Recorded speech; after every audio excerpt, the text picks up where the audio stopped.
Hello, everybody. Welcome to another episode of The Comic Source. We're here today to talk a little Curse of Sherlee Johnson. I have the creative team, Daniel Henriques, along with Jonathan Glapion, and, of course, Todd McFarlane himself joining us. Issue 3 is coming very, very soon. And the big news that came out is that Frank Miller is doing a cover. And not only is Frank returning to Spawn for the first time in, I think, 25 years to do a cover, but there's also a special version of that cover that Todd is inking himself. So I'm going to throw it over to you first, Todd, and talk about getting Frank to come on and do a cover and just how exciting it is to continue that legacy of creativity. I mean, Frank's somebody that's influenced all of you, if I'm not mistaken. Yeah, so I think the credit for getting Frank falls on Daniel, so he can walk you and talk you through how he was able to get that. For me, it's weird. There's sort of two components that are here. There's one that's the intellectual side. And the intellectual side says, yeah, cool. We've got Frank Miller, one of the giants in our industry.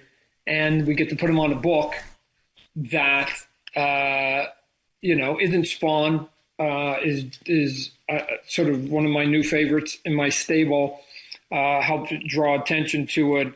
And as you said, Frank's coming back for the first time in 25 years. The other part is just, I think the thing that just keeps us fans. Frank's a friend, has been for decades and decades. We don't get a chance to see each other that much, let alone work with each other. So when you get these opportunities, you kind of revert to a 10-year-old kid again, right? I've said before, I think part of the genius of people like Steven Spielberg and James Cameron and people of that ilk who I've had the pleasure to meet is that one-on-one with them, and I've been able to get one-on-one with them, they instantly turn into 10-year-olds. I'm telling you, it's the truth. And I don't mean but I just mean in terms of their joy of the world again and their ideas. They get excited about stuff like that. And so we all broke into comic books with the same idea. Man, wouldn't it be cool to be in comics? We bought them. They were cool. And then we go, oh man, wouldn't it be cool to make some of these? And then you get them and it's like, man, wouldn't it be cool to meet some of the people that inspired you or your peers? Yes, to all the above, right? Obviously, Frank was a giant influence on many, many, many, many of us. Broke in before I did. And then I was able to sort of do stuff with him. So yeah, getting to hang out with the boy band getting back together every now and then. It's cool. It's cool, right? Like you don't have to sort of be any more in depth than that, right? And it's Frank Miller, right? Boom, end the conversation. Yeah, 100%. So, Daniel, why don't you give us a little... So, if you're watching this on YouTube, everybody, I have the first issue. Here's what issue 2 looks like. But Daniel, yeah, give us a little behind the scenes of getting Frank to come on, because I completely agree with Todd. This book is awesome, and yeah, the more people that we can, get to jump on and see that, hey, you don't even need to kind of have even kept up with Spawn. This is a perfect book for new readers to jump on and discover a new corner of the Spawn universe. So artistically, besides the story Daniel's telling, artistically, it's a new vibe too, right? Yeah. And I always was really excited when people came on the scene, Bill Sienkiewicz, to a lesser degree, but still interesting, Keith Giffen, and people who come in that are not inclined to basically just copy what's already been done, right? I mean, I was just doing John Byrne and George Perez and putting more lines, right? Jonathan's artwork is really evocative. I'll leave it at that word. And I say that with all positive to it. I think, again, just take a look at it, make up your mind. Nobody should tell anybody what they like artistically, but if you're looking for something that's a different flavor, a different taste, I think you'll be mildly surprised with this book. Yeah, agreed. So yeah, Daniel, give us a little behind the scenes, getting Frank to come on. No, so that happened because I was working with Frank on Ronin Rising. We did 6 issues, which Philip Tan was drawing, and then at the end, it ended up just being me and Frank, and I was actually doing finishes over Frank's layouts, which is then what Todd also did on this cover, which is pretty cool. But the camaraderie and everything that Todd was talking, it actually boils down to that, because I could have just been intimidated and talking about, Frank and all of that.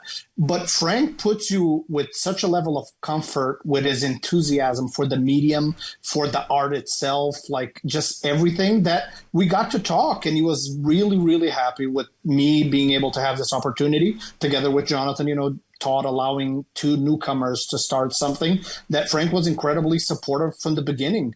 And I jokingly kind of said, how cool would it be, to get a cover from Frank?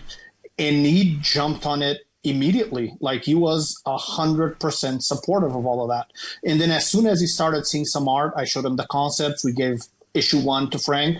He saw it all. He was immediately like, I want to draw Shirley. And, he just did what Frank does, which is an awesome, like, really, really strong, crazy cover that I absolutely love.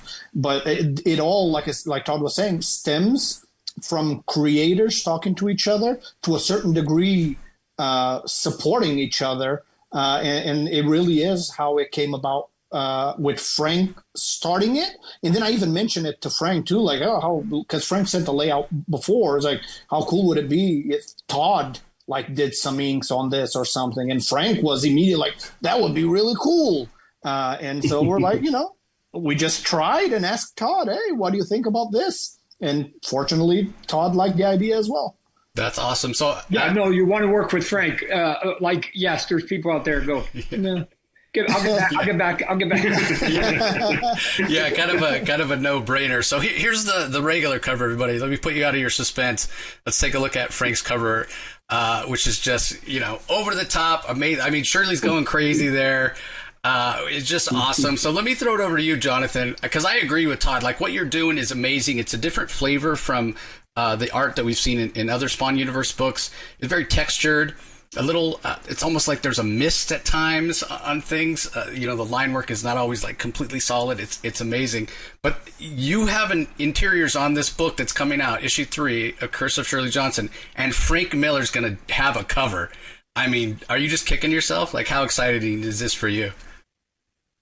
Yeah, you kind of pinch yourself. You don't think things like that are possible. So you don't dwell on it too much. You hope it happens.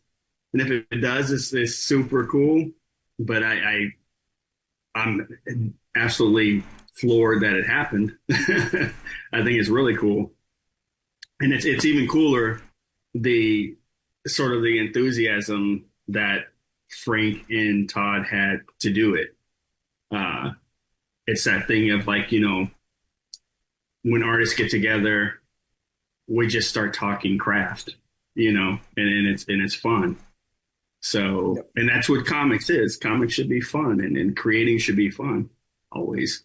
It's still a job. It's still, you have your easy days, you have your hard days, but at the end of the day, the camaraderie kind of helps you keep going. Me and Daniel rely on it a lot. We talk a lot and sort of get each other through, the tough spots, patches. But so yeah, I made a mention in a conversation we had yesterday that I think is worth repeating. That one of the things that has gone away somewhat, in some cases a lot, that was there when I got into the business was it was really easy to get your friends to do stuff, to swap pages, to swap covers. Right? It was almost basically just part of the DNA of making a comic book. So there would be plenty of times where I go, hey, Jonathan, you want to do a cover? And it's like, yeah, cool. What book are you working on? I'll do a cover for yours. Go talk to your editor. You do one for mine. I'll talk to my editor. And it was just, and everybody went along with these rides, and they were fairly easy things to accomplish. And then along came, and oddly, part of it was the formation of Image. Because when we did the formation of Image, they started doing exclusive contracts to keep people under. And then you go to your friends and you start saying, hey, you want to do a cover? And they're like, I have a contract that says I can't work for anybody. Right. I can't do it. And then even for those that maybe could, they go, I got to go get permission, and they're going to be thinking about it. And then it was like, oh, it's for image. Like, forget, like, and so a lot of that little, like I said, that 10-year-old sort of fun stuff, right? Like, hey, I'll play baseball for your team. You come play baseball for my team. Went away. And it was, to me, it was frustrating and disappointing. And it's loosened up since, because both Marvel and DC found out having people on exclusives didn't quite work as well as they thought in terms of just cash out and keeping people. So a little bit of that's returning. But like I said, this is why you jump at these opportunities. This is why I think to some extent it would be part of why Frank said yes, because this is us just being young again, because we used to do it all the time, right? What are you talking about? That first phone call for Spawn Batman? Hey, Frank, I got an idea. And guess what? We get to keep all the money. I know you haven't done Batman for a while. You want to do another Batman? We get to keep all the money? Yeah, sure. Let's go. And Spawn's in it. Yeah, cool. Whatever. Let's go. Right? It just, we didn't give any more intellect to it than that. And I see that with Jonathan and Daniel in their book. They are so excited, so new, like new infants. Everything is like new to them. And part of it is, this is Jonathan's first gig on a regular basis doing the art. And this is Daniel's first gig doing the writing, because again, both of them were top flight inkers who wanted to expand their creative, but they're like super enthusiastic to the point of almost being annoying a little bit, because I get a lot of emails, especially from Daniel. But I just go, yeah, that's how it should be, right? Like they just like eat, drink, and sleep this book of theirs, and you just go, yes, Frank and I did the exact same thing when we were in their position. And here we are. We're all just doing it again. So having a good time. Yeah, and I want to talk a little bit, because we were talking before we started recording about kind of the setup, a lot of mystery in the book, and we're about to get some answers, so I'm going to throw it over to Daniel in a second. But one last thing for you, Todd, in terms of inking, and it's sort of what you're talking about, right? It's like so much fun. So, yeah, Frank's going to do this. It had to be a no-brainer for you to jump on and ink. And the actual process of inking it, were you just having fun? Were you just smiling as you're inking Frank's line work and just kind of expanding on it and what have you? Yeah, well, I one of my joys right now is inking and oddly inking over other people, right? Because I just think it's fun, because all the hard thinking has been done on the pencil side and the creating and the layouts and all that other piece. So I can just literally just go, oh man, wouldn't this be cool? A little bit. I try not to change, right here, which is weird that what I just said, because if you flip between those two covers, there's a lot of changes. Historically, let me tell you, I do not do that. I pride myself in being able to ink people and it still instantly look like them. But I usually like to challenge people, go, give me rough pencil, and I'll just take it from there. And Frank, in a bunch of spots on this, it was pretty rough, to the point, I've never run into this. I actually thought I was making the right decisions. I thought it was like, oh, I know what he meant here. Oh, I know. I've been doing this for 40 years. I know what he meant. I know what he meant. And then I started to doubt myself, which is weird as an old KGO vet. I started to doubt myself. So I said, hey, can somebody send me over Frank's version? Like, I'm a little bit confused about a couple of these lines here. And they sent me Frank's, not only finished inked, but colored. And I was way off, right? I was like, my interpretation, I'd never missed a pitch and swung at a ball and missed it so far. And I was like, oh man, I am off. But I kind of like it. And I'm kind of knee deep into it. So I'm going to kind of sort of just finish it and see what Frank's reaction is to it, because I'll sell it to him as, no, we want these to be different. No. Yeah. Instead of, Frank, I fucked up and I didn't understand what your line was, which is actually the truth. So I hope he's not listening. But in hindsight, that becomes a happy accident, because I think now it will be part of the fun. I think Frank, in simplistic form, gave it sort of an earthly feel. and I gave it more of a hellish feel, given that's where the character lives, right? So my three characters, especially the ones at the bottom, I converted, didn't know, but I converted them to sort of creatures that we know come from hell, where Frank's was doing three human faces. So, okay, cool. And weird thing, like I was saying yesterday, I thought that the blood splatters until I saw the color version. I actually thought it was her like chopping away at paper and creating different shards and stuff. So I misinterpreted that too. So, but it was okay because when it's all said and done, it's a different vibe. Not better, not worse, just different.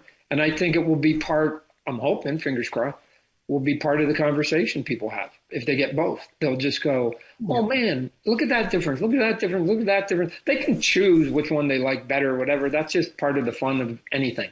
But that's it. You don't get these kinds of opportunities to do what end up happening here. Work with your friend, work with a legend who happens to be a friend, and be able to sort of mess around with it so that you've got two pieces of the same piece that have a different look.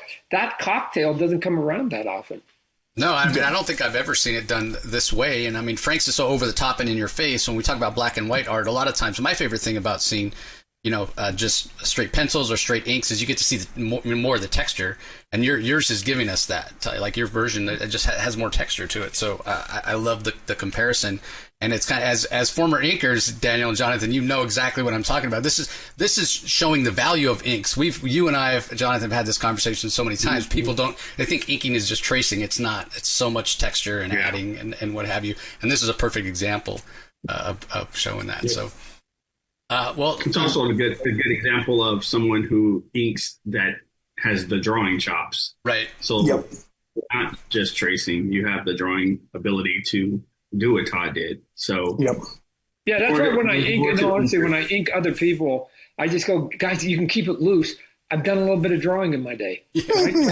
Like, don't worry about it. And part of the fear of a lot of pencilers, and I know because I lived this life early in my career, is that they're so afraid somebody's going to misinterpret something, and all inkers are not created equal.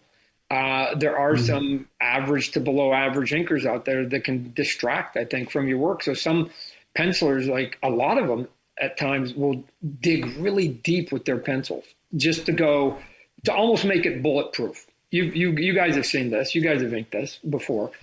For me personally, I hate those pages because you can't put any of your sort of fun on the page, if you will. The guys that I like are the ones that are just like, make it loose and let me have a little bit of fun, right? A comic book, I've said before to people is, and I get mad sometimes at my creative people. I just go, you're not playing golf. This isn't fucking tennis, right? Yeah, you want to be a solo artist? Go play one of those sports. This is basketball. There's 5 of us on the court. Writer, penciler, inker, letterer, colorist, right?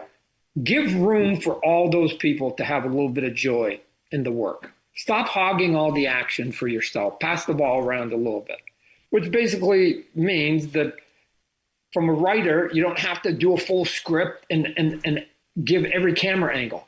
Let the penciler do something. For the penciler, it doesn't have to be ultra tight in every line. Let the inker have a little bit of fun. From the inker's point of view, you don't have to over-render it because there's going to be a colorist that's going to come in and can even add even more body and depth to it. And then from the letterer's point of view, give them room artistically so that they're not covering up all that stuff before and wasting everybody's time. Like, just make everybody's job joyful, right? And then when you put it together, those are the books. When everybody knows they're on a team, those are the books that I think, for the most part, resonate the most with us. Whether we know that artistic theory or not, it's there. I could break it down every single time. So, anyway. Well, when everyone's having fun, when you guys are having fun making the book, I can tell you as a reader and as a fan that comes across, and we have more fun enjoying it. So. But yeah, Daniel, as I was saying, you and I and Jonathan were talking a little bit about kind of the mystery, and I was telling you guys how the Stranger, I think, has become one of my favorite Spawn universe characters. We're about to get a lot of answers in issue 3, you were saying. Yeah, issue three does have some more answers, because the thing with this book is we're creating it as an ongoing story already. Let's call it like that, because Spawn has been going for 360 something issues. This is a gigantic universe where a lot is happening on the books that are out by TMP, but there's all of this other universe that technically keeps developing as the years pass. And so we're not getting, Bellefonte as a newbie at the beginning of his plans, or Stranger is coming of age, and it's like everything has been happening and the characters are just colliding with each other. So a little bit of the non-answers in the beginning are deliberate, in the sense that we are learning what's going on through Shirley's eyes. And I usually don't tend to use narration, so it's all like direct point of view of what Shirley is experiencing. So we keep discovering things as she does. And as the issue 1 and 2 are very action packed, and this is hell. It's supposed to be predatorial. It's dangerous. Like, they don't have time to just chit chat. In issue 3, they finally had a little bit while they're going through the motions. So there are answers coming, quite a bit. And also a lot of new mysteries that, again, like I said, as the story progresses, as Shirley traverses what's going on, we'll learn with her. Yeah, and last time you guys were on, before the first issue had dropped, we talked about the name having been changed, and how originally it was No Home Here, and you had told me that you'll discover why that changed. It was such a great moment in issue 1 when the Stranger tells Shirley, "You're in hell. There's no home here." And part of what I loved about that was, okay, I'm going to get to see Jonathan Glapion draw hell. I'm going to get to see hellscapes. I'm going to get to see him go crazy. That's awesome, as opposed to, setting on Earth or something, a little more mundane. So not only, Jonathan, are you getting to draw these amazing character designs, but these hellscapes. A ton of work, but also a ton of fun. Yeah, it's fun. It's challenging to figure out how to twist things. But we're at the beginning of this journey, so you kind of figure out, you get your footing and figure out what things should look like. But I don't know, when me and Daniel talked about our version of hell, it was less like a desert, more like a nightmare, a twisted sort of nightmare. So things can be very odd, but it's fitting for where it is. Well, and like we were saying, I'm sorry to cut you off, Jonathan, because just Jonathan created an amazing character for issue 2, which is that big spider lady and all of their child. We never get to know their names. We were calling her Silk Maw, but it wasn't never invested into, because that's not even, again, like I said, somebody who's just scheming to take over Earth or whatever. That is just a predator in hell. Like, things are not easy. Like, you won't have time for just chit chat and conversation. And Jonathan has a way of, like Todd was saying, that his art is evocative. It's just the way that Jonathan thinks that's very out of the box, which I think it's really cool. And even though, I don't know if this is from our background as inkers, we do talk all the time, because a really, really important thing for us was collaboration. We really wanted this to be both of ours. And I don't try to put anything on Jonathan with the script. Same with Jonathan doesn't try to force anything on me with the art. We're literally talking about it and helping each other do the best thing we can and having the most fun with it. And again, I will change things in the dialogue based on what Jonathan tells me. He will go over my dialogue before I send it to Todd and Thomas, and we get on the phone and do layouts together, not because we're trying to control each other's work, but just because it's a comfort zone for us in what we're doing. And I think the result, we're really happy with what we're doing. Yeah, and Jace, that process that he just mentioned, that was sort of the norm, right? When I broke in, Rob Liefeld, Jim Lee, Greg Capullo, that was the norm of how it was done. You just sort of went back and forth with your writer, and they gave you the idea, and you said, "Hey, I got this idea." They would incorporate it, then they put it in, they give you a rough idea, then you do it, whatever. And you got these sort of organic things happening, and it frustrated me. And it happened when I wasn't looking because my head was down doing Spawn, that I looked up after a decade and everybody had shifted to full scripts. And it hurts me. It hurts me because I think I've done one, maybe two full scripts, right? And I still got the scar, right? I still like it. Like every time I think about it, it's like they were two of the most unenjoyable issues I ever drew. Because again, you understand when you're changing somebody's fixed story. They always say, change whatever you want.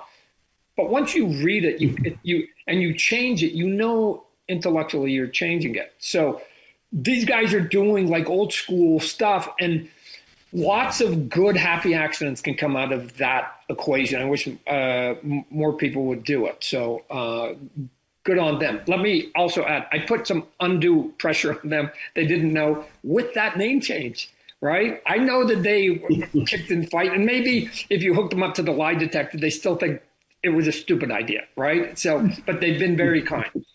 The pressure that is on them that they don't know about is, can you take this vanilla name, but this really spunky gal? Because I knew that as time went by and people go, what's the book about? They were going to invoke her anyways. They were going to invoke, oh, wow, there's the stranger, but there's this little girl that's, and it's like, so it's either got to be called kind of the stranger or it's got to be the girl, right? It's got to be one or the other. If you got Batman and Robin, you got to call it one of the two. I guess you could call it the dynamic duo. But to me, it was like, no, let's just give her this silly, simple, easy name, and then just see if we can get it to be meaningful and weightful in the vernacular of the Spawn mythology. Because it's Sherlee Johnson, I'm going to assume Daniel and Jonathan have many, many, many ideas that could go for a decade, that she's going to interact with all these pieces potentially in the mythology, right? And so, okay, I don't know that we need to basically give it a name that is like one place or another or whatever. Like it's about the character's journey. So who's the character? I don't know. I would enjoy so much that people go, man, Sherlee Johnson, she's the baddest ass in all of Spawn mythology. Not the Terminator, not the Predator, not even the fucking Stranger, not these cool named characters, right? Like, the Houseband, the Gunslinger, like all these cool. Shirley. Yeah. Well, Shirley, she's the badass, right? If they can pull that magic trick off, they will have accomplished a giant favor for me. I will be forever indebted with them. So, and they've begun, and I'm hoping that debt just gets to be, undeniable. So, Sherlee Johnson, I'm going to say it. I hope they say it a million times, and eventually people go, who's this Sherlee Johnson they keep talking about? I got to go look, right? And it's like, it's right there on the cover. It's that book that's got her name on it. Go get it. Yeah, she's been a badass character, and the other part is that we're hooking in back to the early. It was issue 4, issue 5 when she showed up. So that's the hook, and then people can go 4 or 5 of Spawn. Of Spawn, right? Yeah, way 350 plus issues ago. So if you haven't read it, everybody, you definitely need to check it out. It's a wild ride, gorgeous art, such a fantastic story. And specifically for issue 3, it's out on September 17th. But pre-order now. I tell you guys all the time, it's the lifeblood of comic shops. Pre-order. You have until Monday, August 25th to pre-order. So tell your shop now, hey, I'm going to be picking up a copy of this. That's how comic shops know, hey, we need to order extra copies. Make sure we have some for the shelves. A lot of people are asking about it. So pre-order. Whether you want the black and white inked one from Todd, whether you want the fully colored one, whichever, maybe you want the regular cover, doesn't matter. Pre-order whichever copy that you want. So, can I just add a slight detail? I believe my black and white is a retailer incentive. Yeah, 1 in 25 for the black and white. Yeah. So it might not be quite as plentiful as the others. So which is just one more reason to pre-order, because again, if the shop wants to get multiple copies of the black and white, they even more important, they know how much interest there's going to be in this book. So pre-order, everybody. That's the lesson here. I do want to say, give a lot of credit to a very important person in the whole collaboration process, FCO, because FCO gives this life. He's the colorist. He's the colorist. Yeah, he's the colorist of the book. And when me and Daniel talked about, do we give FCO color suggestions or whatever, and we thought the only thing we thought to tell him was just to have fun. And this hell doesn't have to look like your stereotypical hell. So hopefully, we were hoping from his perspective, then that was just a huge playground where he can just explore different color palettes and different textures. And he's coming through. Yeah. He's amazing. Yeah, he is amazing. So there's areas on the page that I can leave open because I know I can rely on what FCO does, and what he brings to the page. So that's been. I just want to make sure he gets all the credit he should for what my conversations with FCO, because he's done a bunch of coloring for me, is that I usually give him the one comment years ago, and he went okay, and then he just went, which was, make it feel like it's real, right? Just give me those kinds of colors, like immerse me into it, right? I think there's a lot of comic books that do what I would call comic book coloring, and it's like it's not very natural, and maybe it's the subject matter of a lot of stuff in the Spawn mythology that I think it should be way more gritty.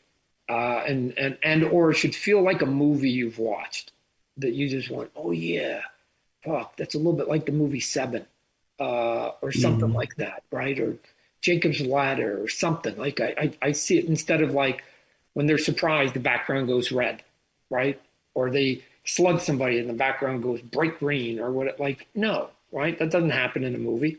Just keep it there. And FCO is a guy that you can give one note to and then shut up. That's all you have to do. Could you make it more like this? Or show him one panel of something and go, could you make it more like that? And out. And he just does it. He does it. He's a pro. That guy is a pro. So we might do, man, and I'm going to go sort of off track here. FCO told me that he's got a drawing of Spawn that he did when he was like 15. And he still has it.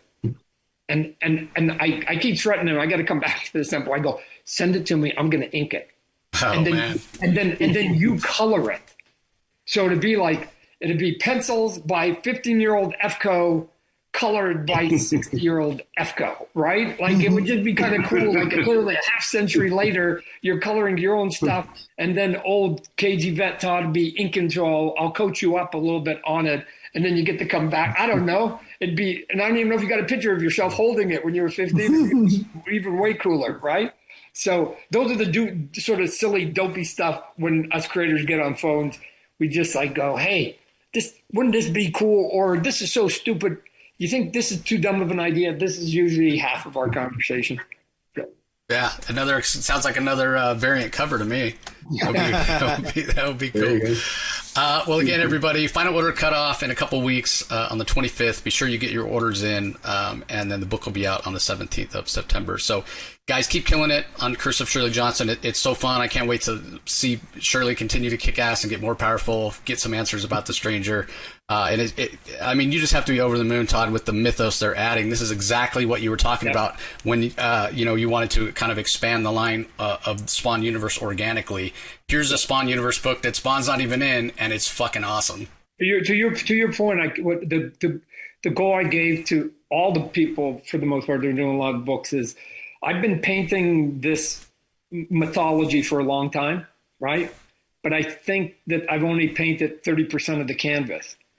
What I need you to do is not only help me paint it, but paint where there's no paint already. Right. Paint in the naked spots, right? Stop coming on top of me and doing a knockoff of Spawn. I've done it. Go paint your own colors in another corner and add. And this book, like, is a glowing example of that. One last thing, Frank not being here is no indication of his disinterest, whatever. He's over in Europe right now, and he just couldn't make it, right? Otherwise, he'd be telling cool war stories right now. Yeah. Yep, 100%. So couldn't agree more, Todd. Yeah, I love how much the universe of Spawn is expanding, and yeah, I'm just loving the book. So keep up the great work, Daniel and Jonathan, and thank you everybody for taking the time to chat with me today. Thank you. Thank you. Appreciate it. And everybody out there in the audience, whether you're listening on the audio only feed or checking us out on YouTube, we really appreciate it. And we'll talk to you next time.